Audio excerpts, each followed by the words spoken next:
Welcome to Luca and Miguel. Enjoy the video. You start by making sure you have administrator privileges. This is required to read certain registry keys. Once ready, open Command Prompt as admin, type CMD in Start, right-click, and choose Run as administrator.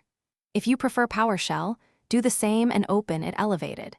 Make sure to close other apps that might lock system settings. These first steps let you safely query system information and avoid permission errors when checking installed NET framework versions. Now execute the check itself. In Command Prompt, run the reg query command to list NDP entries. This reveals client and full profiles. Once done, in PowerShell you can get child item the NDP key and format the list for readability.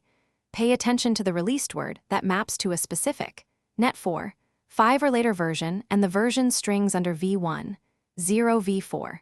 X nodes for older installs. Make sure to scroll the output fully to capture all entries.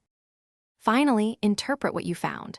Release values correspond to precise NET versions, so translate that number into the version name. Version strings under older nodes show exact installs. If nothing appears, check the WOW 6432 node registry path for 32-bit entries on 64-bit Windows.